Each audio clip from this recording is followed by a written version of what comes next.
Hey y'all, Kevin Hutchison here with Realty Austin, and I am grateful to be a part of Stories Inside the Man Cave, a homegrown podcast just like my own business. Wake your ass up or take a damn nap. And we're the three best friends that anybody could have. It's time.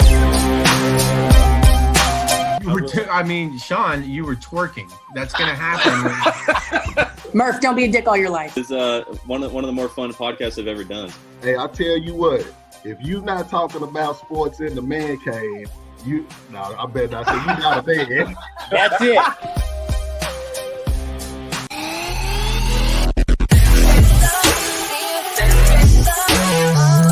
I use a term saying that practice is everything.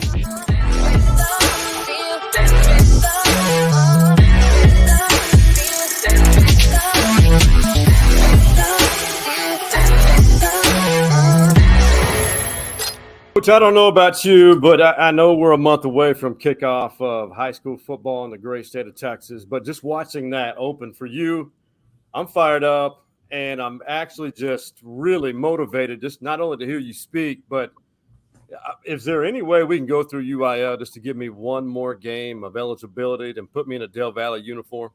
Yeah, let's do it. I actually was playing a little quarterback a couple weeks ago. I tore my bicep throwing a touchdown. So, we're going to have to suffer the consequences of playing again. Life in our 40s. Yes. Hey, before we carry on, we have to give a shout out to the people who really helped us make this happen. Jim Saxton, State Farm Insurance Agency.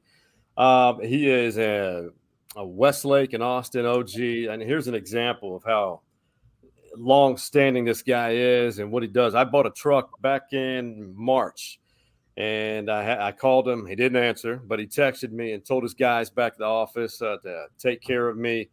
And within a half hour, I had full coverage insurance in my Apple Wallet. And that's so if you want true assistance, attention to detail, Jim Saxton State Farm is your guy and your agency.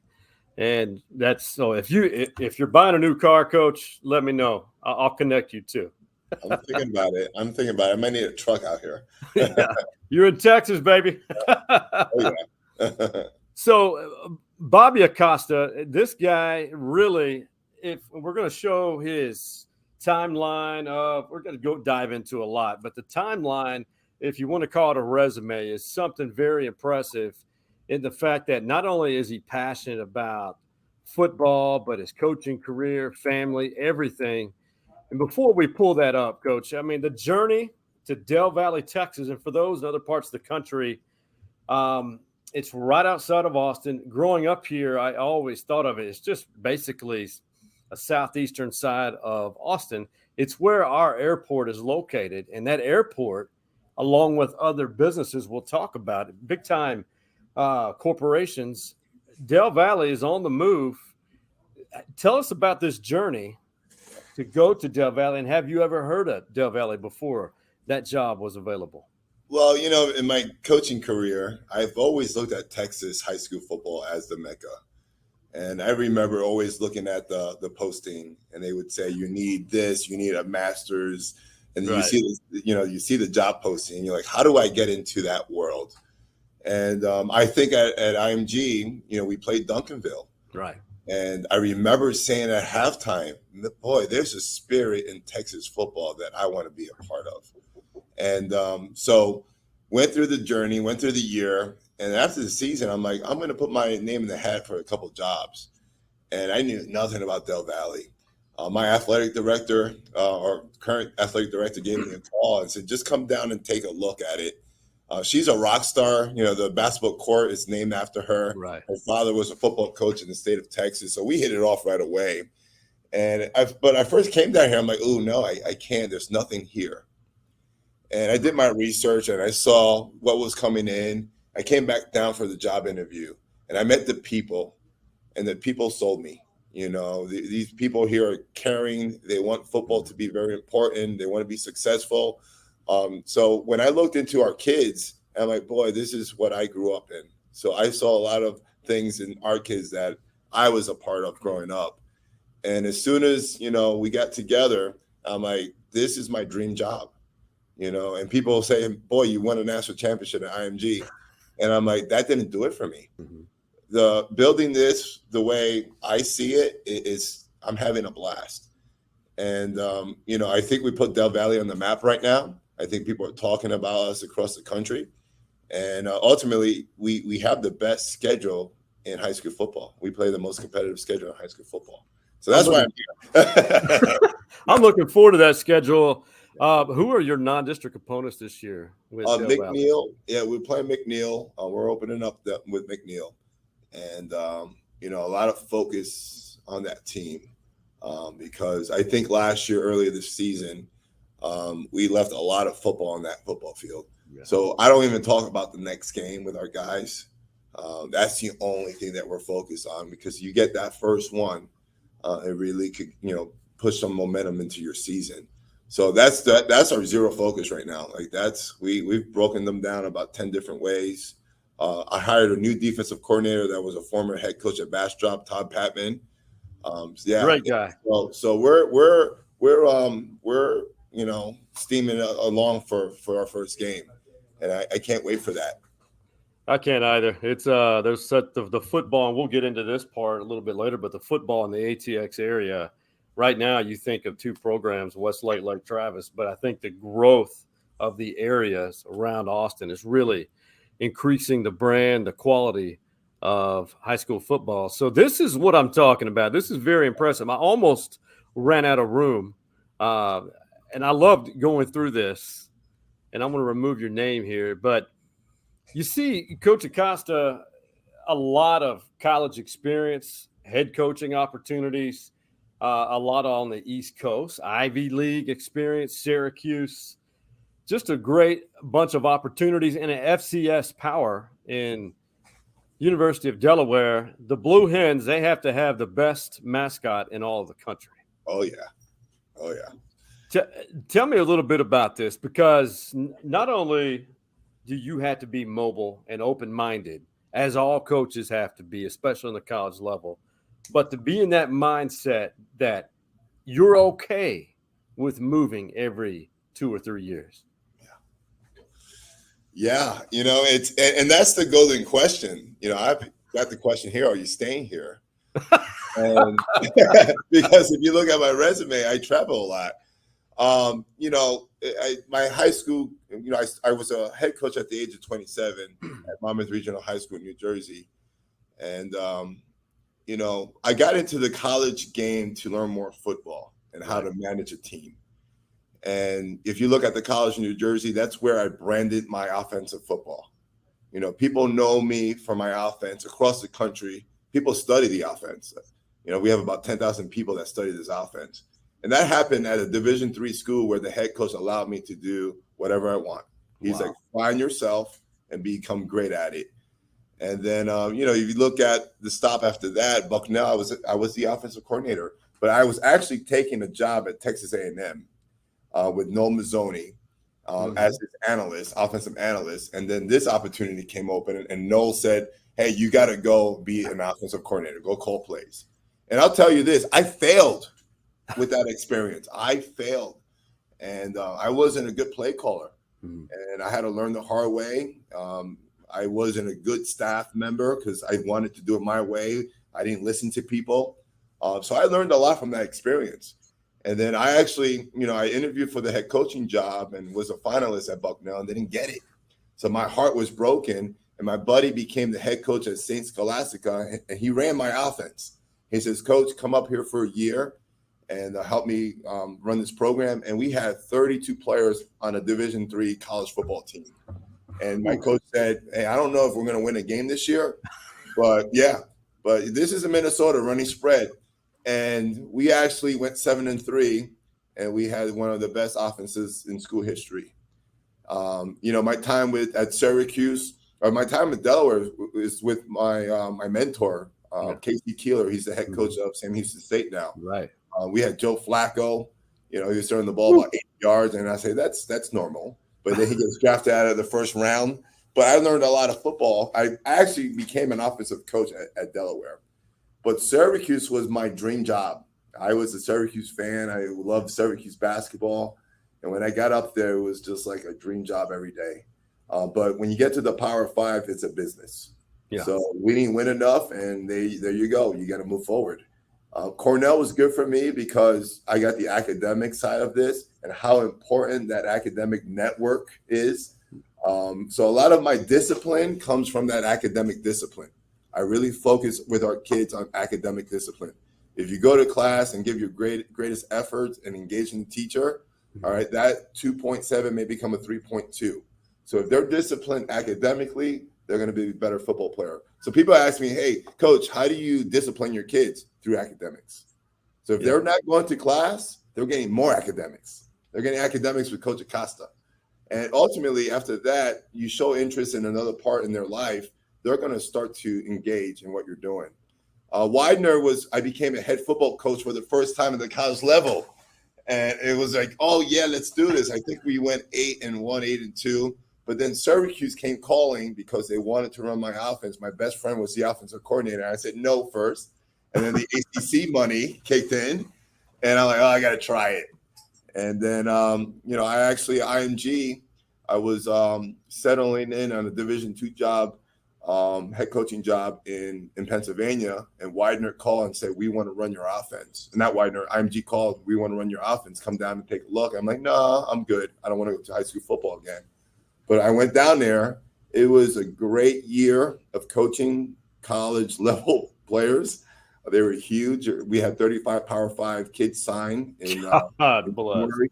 Yeah. And it was a great football experience. But I was looking for something more like Del Valle. Yeah. It was, IMG would be okay without Coach Acosta. I called 26 base plays. My quarterback called the second quarter or second half of the Duncanville game. And, he said, Coach, they're picking up on our plays. I said, what do you want to do? He said, let me call the offense. And I'm like, okay, let's try it. And he was 90% efficient. But that's me being a teacher, teaching him to teach the teacher. And ultimately, we have a freshman quarterback right now and a senior quarterback that can teach the offense to the staff. So I'm in football heaven right now. I know that was a long summary. No, I love it. And it sounds like the proficiency of your offense has been established. Am I accurate on that? Yeah. It's a system. And, people may know the concept, but they don't know the complements. And we could complement our offense, run, pass, run, screen. We could tag plays. And our quarterbacks, they do it. They see the conflict player and they run the play away from him. So it's a fun offense. You can score a lot of points. I think we scored 76 points on Aikens last year. It was a shootout. So it was a high scoring, high octane football game. Oh, it's fun. And it's you've entered the ATX area at the right time, as I mentioned, because I think we're going to see some growth. And in the meantime, the word culture. Now, this being your second season at Del Valle, they are not only learning from a guy who has all those experiences we just saw and heard about, but, you played the game. You played the game. Was it Rowan? Rowan University, yes. Rowan University, yeah. A Division III power. Played in a lot of people don't know this, the Alonzo Stagg Bowl, which University of Mary Hardin-Baylor has been I guess you could say they're the dynasty right now. But you guys at Rowan had quite a dynasty going, right? Yeah, I played in 3 national championships, I think. Woo! Yeah, against Mount Union and Pacific Lutheran, in fact. So that's fun. That's pure football. Yeah. The purest form of football is Division III football. Yeah. That's the last surviving form of the purest form. Yeah, and it's scary where the other form is going right now. But you're not getting an NLI paycheck at a Division III school, So you're paying for it. Yeah. Oh yeah. Like everybody's a walk-on, maybe it's at some point. What do you think was the turning point to being receptive to these experiences you've had and your experience as a player to this community of Del Valle, where you're starting to see or have seen that culture change? Yeah, It's I think you got to go back to the starting point. I came in and we jumped right into spring football, and we might have had 30 players. Yeah. We have over 250 players trying to play football for us right now.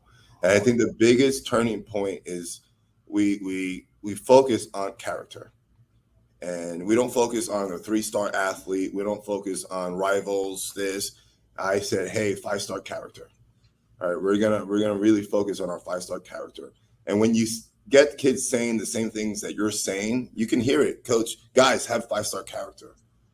That's when the culture is flipped. And when the kid is getting that extra rep, and you didn't think he can get it, and now he's getting that extra +3, we call it. The culture is flipped. When there's players that you feel that there's certain players I say, hey, I don't know if they can play here. Now they're our best players because they flipped the culture. And I do it through academics. I'm all over these kids academically. So now if the parents at home saying Coach Acosta cares about my kid outside of football, that's why we have parents dropping off their kids today. And, if my mom had twins at the age of 14, she didn't graduate high school. My brother's a stockbroker, and I'm the head coach at Del Valle. It's because of a football coach that pushed us and motivated us to be great. And that's where we talk to our kids about, all right, you have a chance to make one thing great today. Let's focus. Let's get to work. And there is a lot of fun. I follow you on Twitter, and there's a few guys like Coach Hines out in San Diego, Coach Shipley here, who's retired, really has some profound things to say. Now, I know you didn't coin this, but this one hit me right here. All successful people learn that success is buried on the other side of frustration. Yeah. What is that? Everyone it's interpreted in multiple ways. It's what I think is not always fact, and what you think. What has this been? Your players see this. Yeah. And just like them mimicking you, as you've had, he has multiple players in and out of his office. This tells you how dedicated those kids are at Del Valle on what is it? 8/23 on an August night or July, sorry. But what is this? How does this, most kids, high school football players that age, are they able to translate that and understand it? Yeah. I allow our kids a space in what we're doing here to fail, to experience failure. And we have safety nets around them. So as soon as they fall, we catch them and we build them up. And then what I tell them, I said, Michael Jordan at one point, he wasn't successful. Bobby Acosta, I was not successful at Bucknell. We won one game. But the values and the lessons I've learned from those experiences is why I'm here today. And it's okay. Now, you deal with a lot of families like, my kid can't, drop a ball or drop a snap. It's okay, because the teachable moments that you get off that is what we can carry. And I'm all about practice. Make as many mistakes as you want. Yeah. Because we're going to fix it on tape. We're going to correct it. And if you watch my coaching demeanor, we don't use profanity in our practice. Everything's positive. We're always motivating kids, and we encourage mistakes, because once you fix that mistake, if you have the discipline, they're not going to make that mistake again. So I'm okay with our kids reading that, because everything I put out there is for our kids. Yeah. And usually people get annoyed because I might tweet about 10 to 15 times a day. Then if my tweets annoy you, it's not for you. It's for my kids. And if I can capture one person out there that's struggling because his mindset is not in the right place, if that tweet got him, I did my job, and it wasn't my tweet. I stole it for someone and loved it and kept on moving it forward. Hey, I'm right there with you. I'm a guy of quotes. Probably have quite a few stored in some folder on this laptop that we're recording this podcast episode on. One thing that I think that we can't overlook, where Del Valle is geographically, what is taking place here in the ATX area. I mean, we all know it's a tech area. It's a flourishing tech industry here, but with Samsung going into the north of you and Taylor, and the multitude of Fortune 500 companies on their way, already established in Austin. That eastern side of the ATX Metro, the growth of Austin as a whole, does that equate to success on the field at Del Valle? Yeah, I think so because, right now, I'm watching families kind of walk through our hallways, kind of saying, hey, what are they doing here? And they see what we're doing here. And that's going to really influence some neat families to move in. Right. And you already see it happening. Jackson Taylor, a 6'6", 300-pound freshman that started for us as a freshman. Oh, God. So again, what I look for is 5-star character families, and that's how we're going to build it, because now with all this technology, you're bringing disciplined people in. But we always have to remember we can't remove our Del Valle culture either. Our kids are special here. Mm-hmm. There's a grit that we can't push these kids out because rent is too high, so that's an important agenda on my list, saying we still have to keep that core of kids here. And so I encourage the growth, but just remember what we're about. Del Valle is a special place, and we have special people here right now.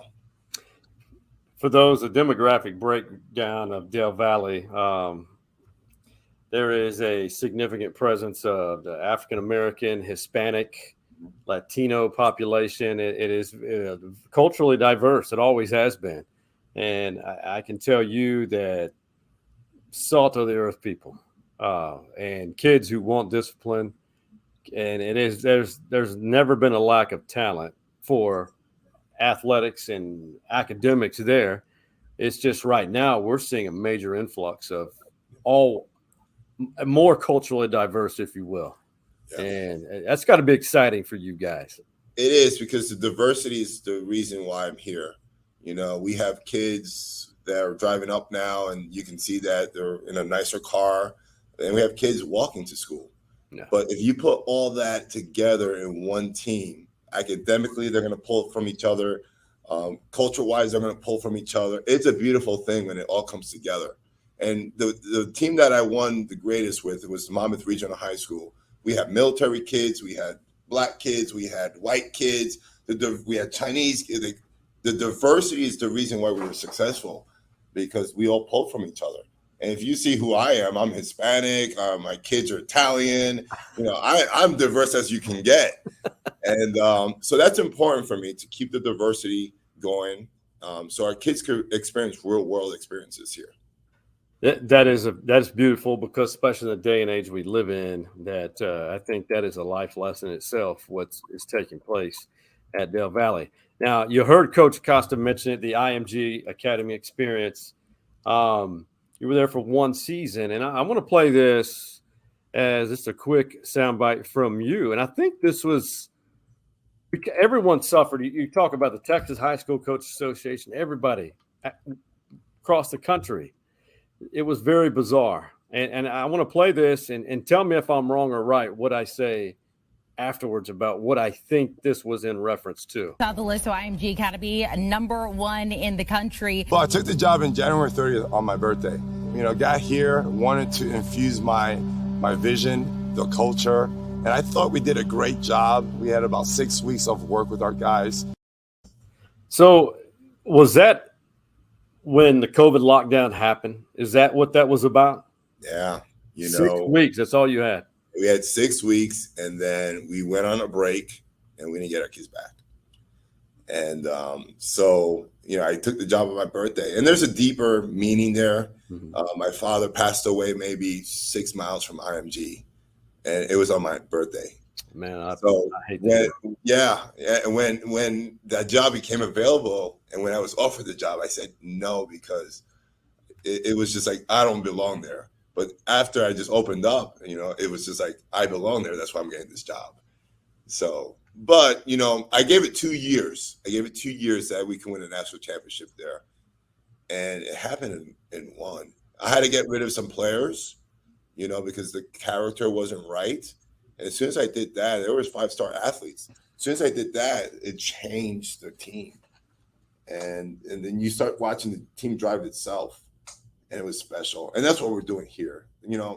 The blueprint we had over there was successful. There's some things that we had to switch here because not every place carries the same success, but success does travel.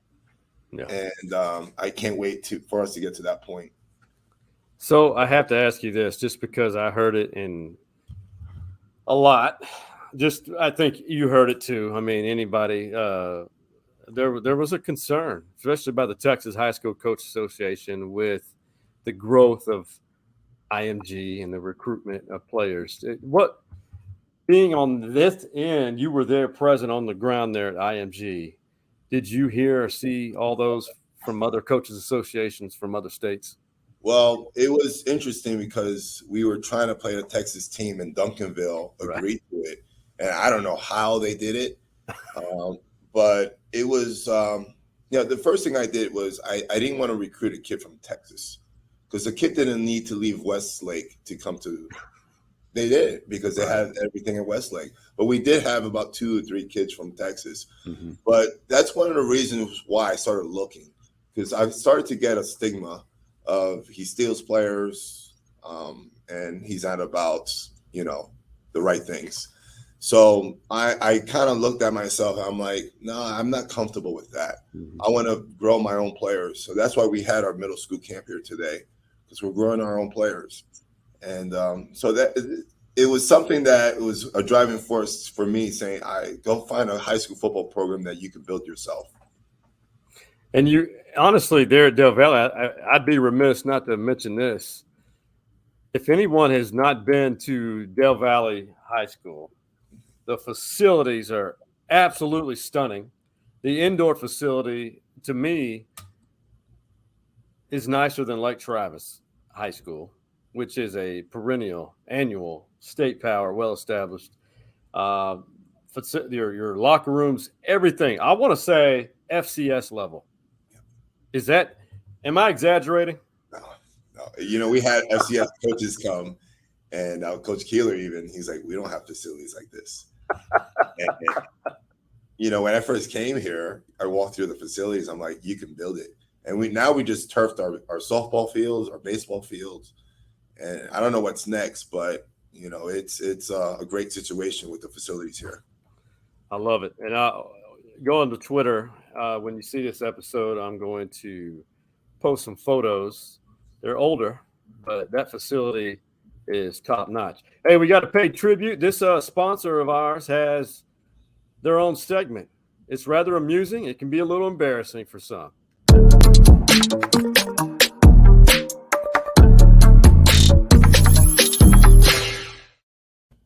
Coach Acosta, I think we all can agree that our significant others would prefer us not to resemble the German Black Forest below the belt. Trim the hedges, so to speak. And Manscaped.com, I've admired their business model from a marketing point of view, because they evolve, they use humor, they toe the line in the gray area of, whoa, can he say that? But the latest and greatest combination package they have is this, the Ultra Smooth package. It's shaving care for down there, and I just straight clumsiness right here. I just lost the razor blade fillers, if you will, but it starts out with the crop exfoliator. Then, you got to have the crop gel. We don't want any type of burning sensation. It's the clear Grown shaving gel. There you go. It's important. If you're going to take care of that, there's no need to have injuries. This is called rehab for us sports types, and the smallest of blades. Size is not always important. But Manscaped.com, and I encourage all the Del Valle Cardinals nation, if you're a man, young man, whatnot, and you're interested, go to Manscaped.com. That promo code is for you, ManCave20, all together. Now that we got past that, there you go. Coach Acosta's got that grin, man. You should. I'm just kidding. Can I use that for my head, or I do? Yeah, I use that razor. I do. Hey, we have got to be related somewhere on the follicle genetic. We shared that. I love it. Oh my gosh! So this is the best part of the first segment. There has been some amazing stories that I like to call Hall of Fame like. the Man Cave story, which is sponsored by our guy, Jim Saxon, State Farm Insurance Agency. Is there any story that from your playing or coaching career, or maybe just happened in Del Valle, that you keep telling and it never gets old and it's just as comical as the first time that it happened? Yeah, it's we actually had a 7-on-7 this year with our kids, the staff against our players. And I talk a lot of garbage to our quarterback. Like, hey, I'm going to do this. I'm going to pick the ball. So I think, I'm 46 years old, and I still think I could play with these guys. And so I ran a fade. I was playing receiver, and I ran a fade, and clear the corner was wide open, and I'm running. And I look up for the ball. It comes right in my hands. Touchdown. Poof! Right. Oh! Yeah, I was so embarrassed. It knocked me out. Had a great gash in my head. Oh, no. And so that was, besides the throwing the touchdowns when I tore my biceps, that's the last time I was on that football field with our players. And it's on film. So the staff, they were watching it for a bit. And, is it on social media? Yeah, it was. I don't know. It's how far. I could put it back up so you can watch it. But I didn't catch the ball. I didn't come down with it. So. I know those boys loved it. Loved it. Yeah. Probably gave you they're still talking about it. Oh, yeah, they are. Yeah. Without a doubt. Hey, Coach, we're going to take a really, really quick break. And on the other side, we're going to talk about, you mentioned diversity. We're going to talk about that huddle, which is always important. Yeah. And plus, we're going to take on, you mentioned NIL and the future of college athletics. And we got that all ahead of us. And that's coming up on the other side of this break.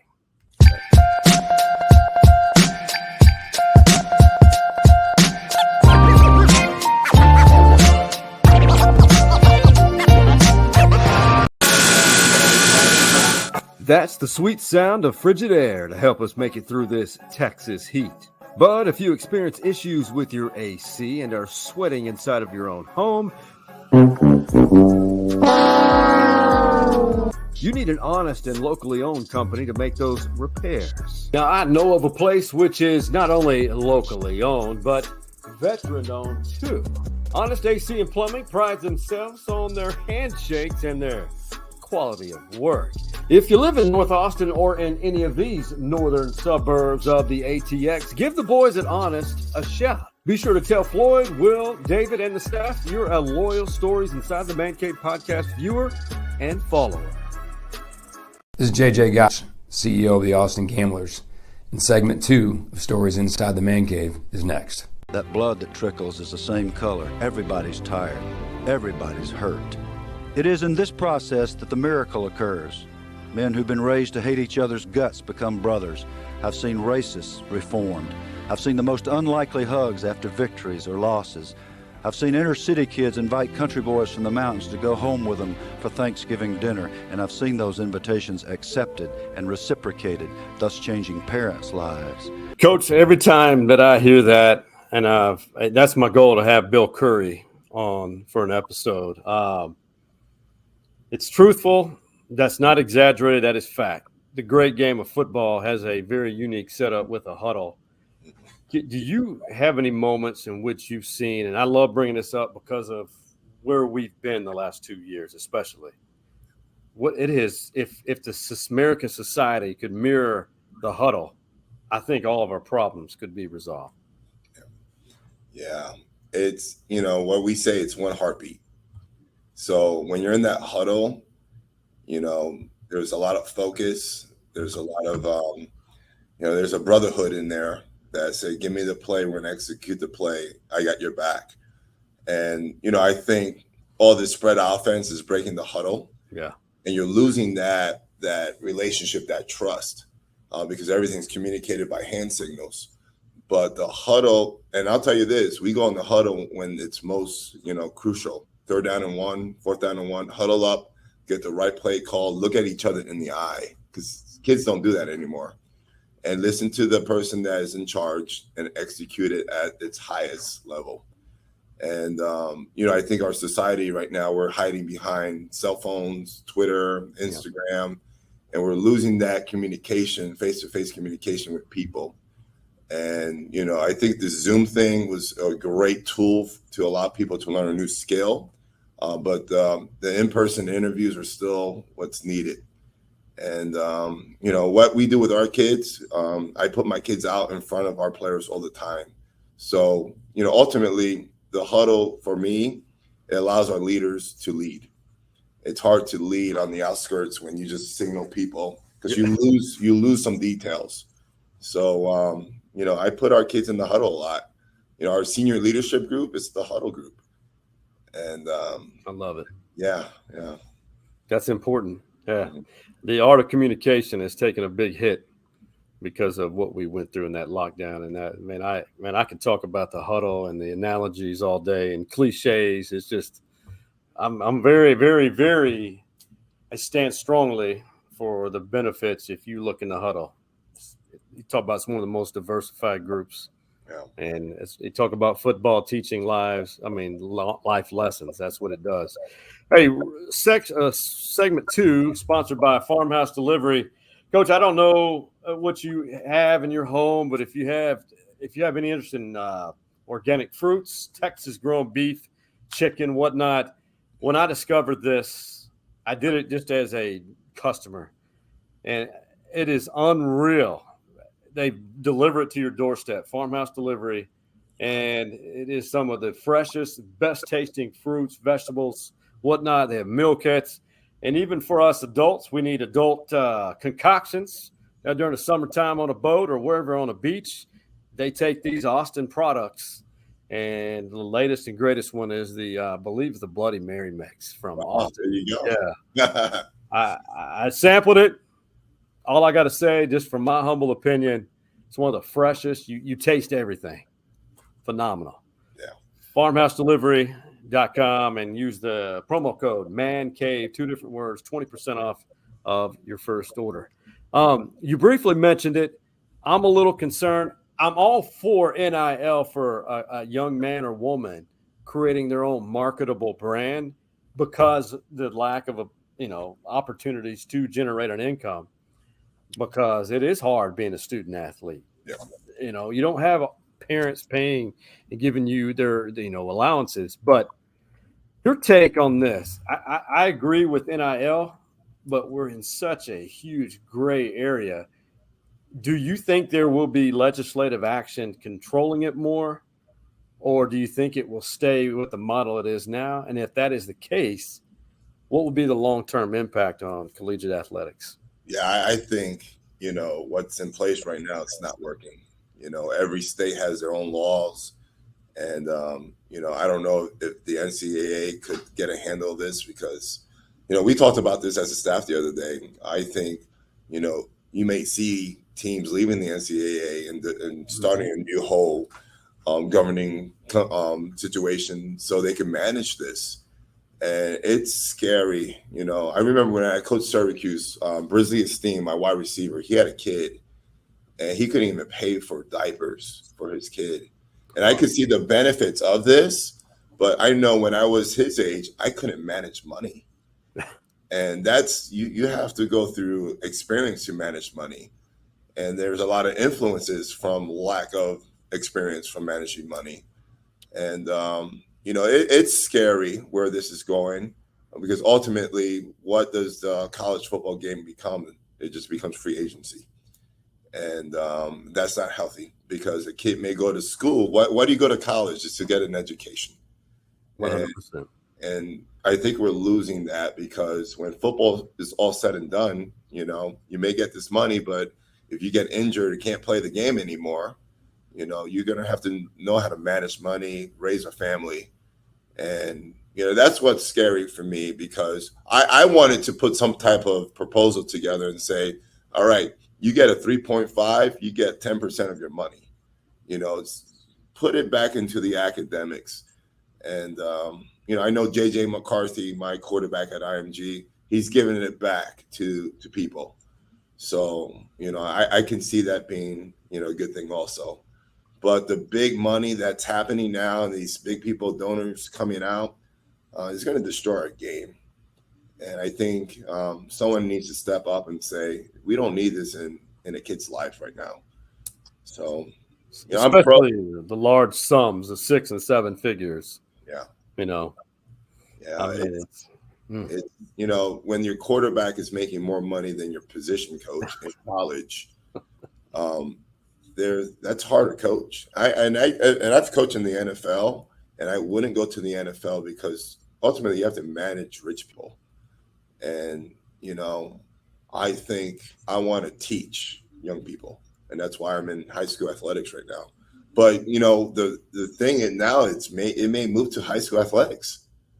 So what happens when, I'm getting phone calls right now say, Coach, we want to get ahead of this whole thing. So we want to educate you on how you're going to deal with your players when they get paid in high school.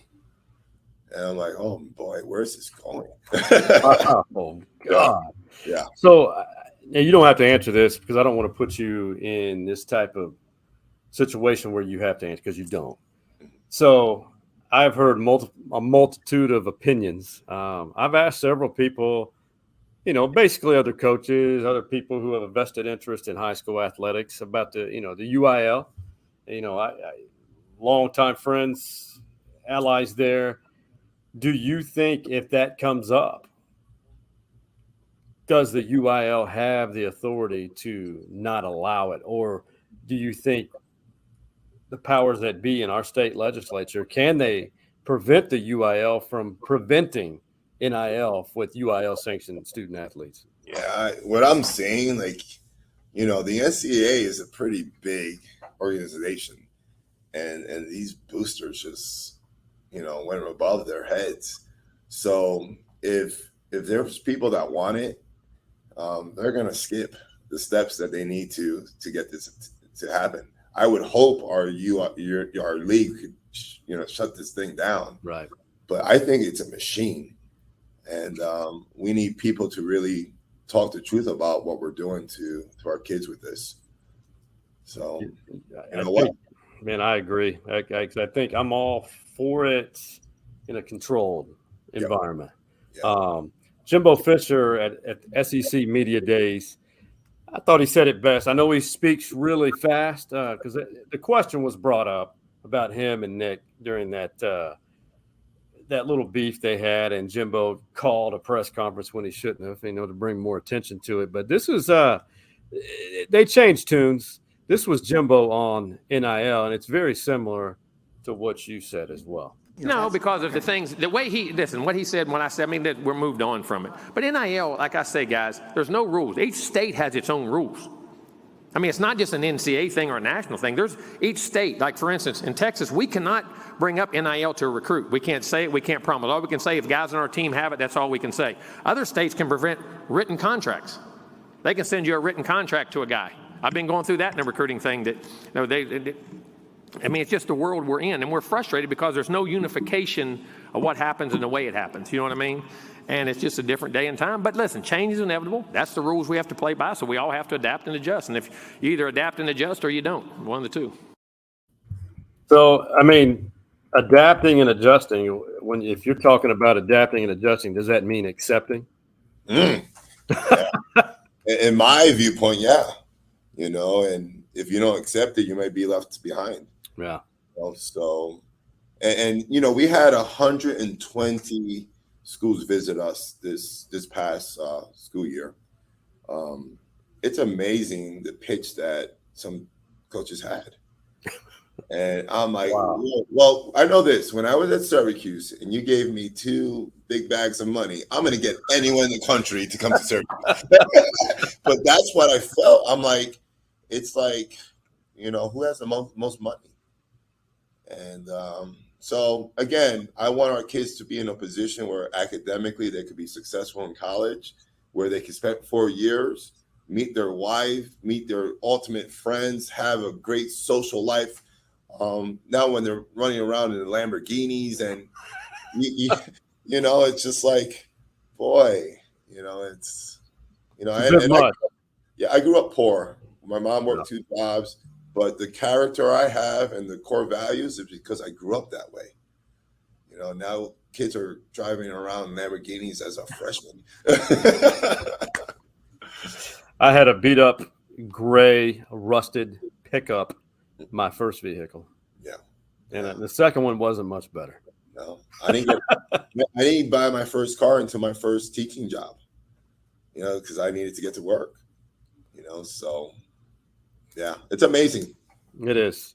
Hey, in part of getting to know about you, I have this segment called Quick Draw Questions, and we're going to play off of a collage of Bobby Acosta photos, and I'm going to bring those up as soon as I find this bad boy. And here we go. Here's the Costa collage. I hope this comes up. There it is. There it is.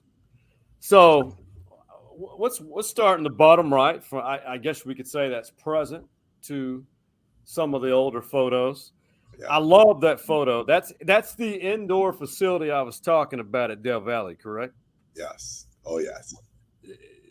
Those guys not only look the part, but it seems like they've bought in. I know it's a photo to promote the football season, but is there more to it? Yeah, it was, you know, again, the culture of who we were going to be, but they express their personalities of who they are too. And it was pretty neat because we had different guys that were different personalities.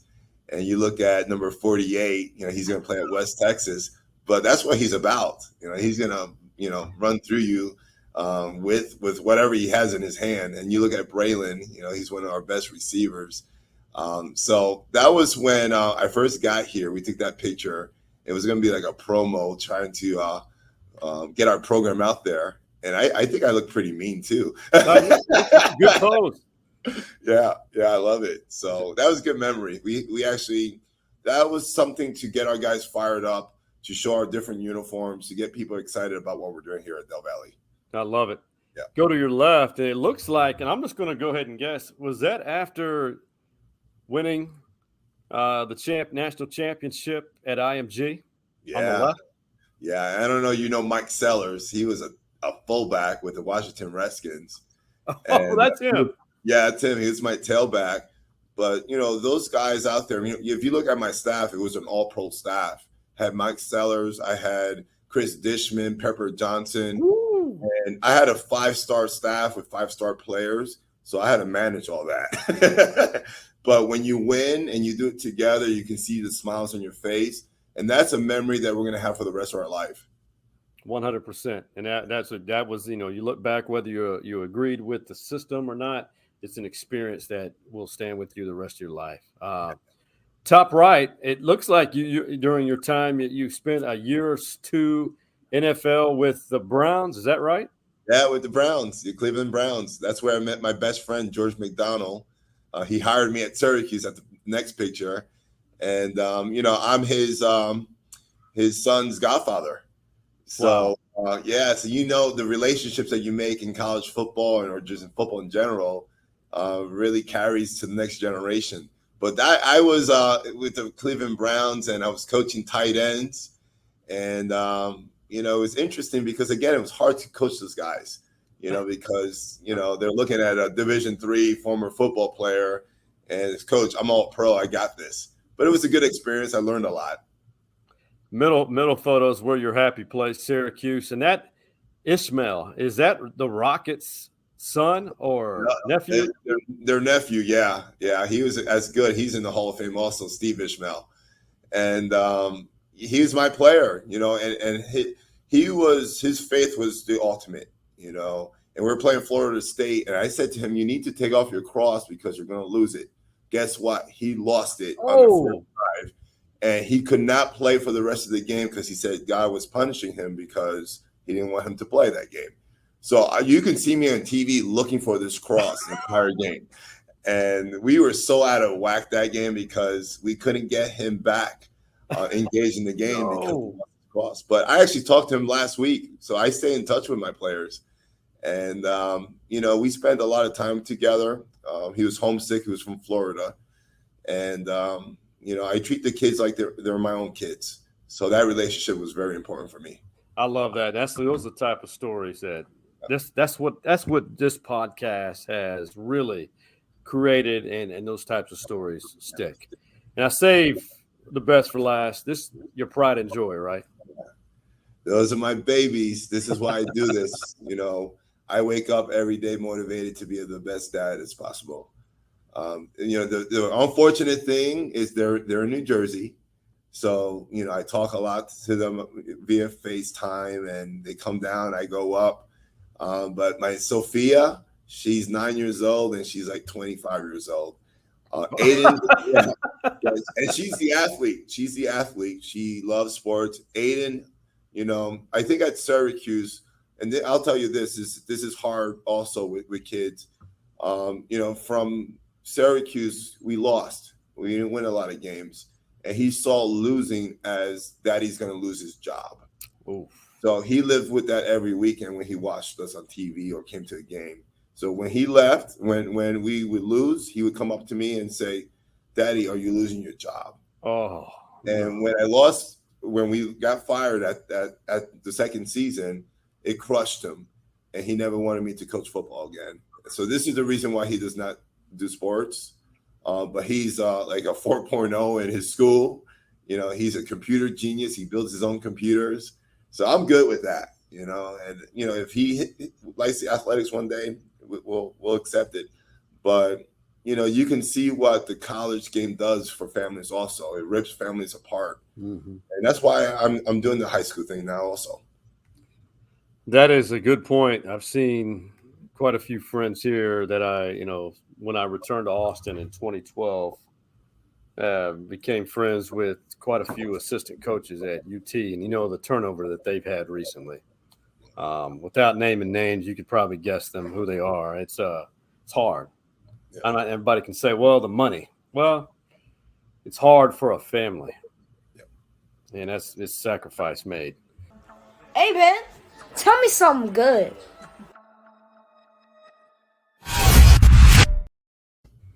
Tell me something good. You even if you started out laughing or whatnot, we got to end with a bang of positivity.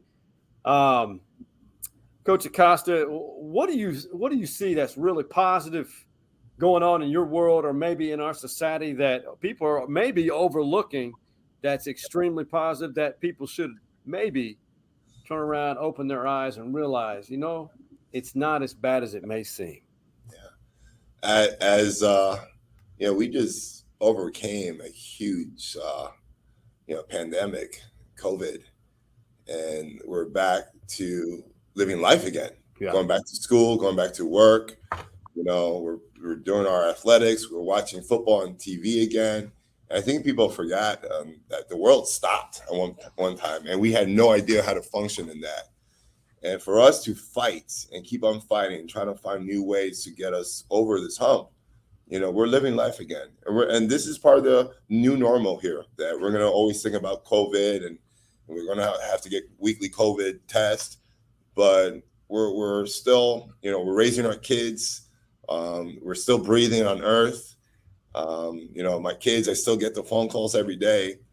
And I think life is good because we have that. But I can tell you this, for us, if we can impact one person every day, we're doing the right thing. And every interaction that we have with people, especially how I feel, all right, that conversation is the most important thing that you can have, because you don't know what tomorrow looks like. So you can see, I don't know, I carry a stigma until people meet me. And, they label me IMG and all that other stuff. But as soon as you meet me, like, my conversation with you is the most important thing, because this is important. Very much it is. It's a skill. Now it's a skill. Yep. Communication. There you go. Words. Mm-hmm. And carry on a conversation. You could not have said that any better. And I think, especially right now, as you guys, all the high school football programs in the great state of Texas, here in Austin, are about to, a portion of them will report next week. And then the following week, it's you guys, the second week of August, right? Yes. We'll be ready to go. Man, it's exciting. I do play-by-play for the Anderson Trojans for the IHS Fan Network. So That new district, what it's shaping up to be, will be interesting. There's a lot of good coaches in that district. Yeah. Great coaches, and including yourself. Thank you. In the state of Texas. Oh, God. Yeah. So before we wrap up, I got to remind myself, I would love, unless you've already met him, your story is somewhat similar to Bob Wager at Arlington Martin. Yeah. Have you met him? I have not. He in the early 2000s, state of New York. That's where he grew up. That's where he played ball. Oh, he played ball, I think, in Pennsylvania. Friday Night Lights, the movie and the book inspired him. He hopped on a motorcycle and took a bag of his belongings, drove all the way to Texas, and found a job. Wow. And lived in a field house briefly. And then some assistant jobs in the DFW area, then got his first job in a small school called Toller, then to East Texas, and now there's another stop along the way, then Arlington Martin, where he is really made a name for himself. So, man, it's never too late. You look young, you're vibrant, you're going to do big things. Thank you. I appreciate it.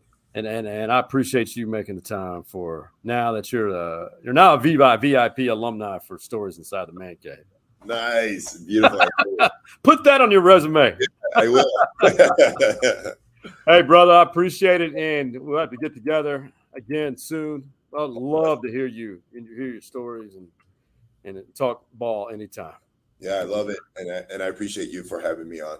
100%. You have a great story. And we'll have some posts about the Bobby Acosta, the head coach at Del Valle High School in the ATX area, on all the social media platforms. So for Coach Acosta and the OG Man Cave boys, that being Hardball Harge, Big Mike, and Coach Mo, we are out. You see the drippy, I'm fitted up. Hop in my car and the giddy up.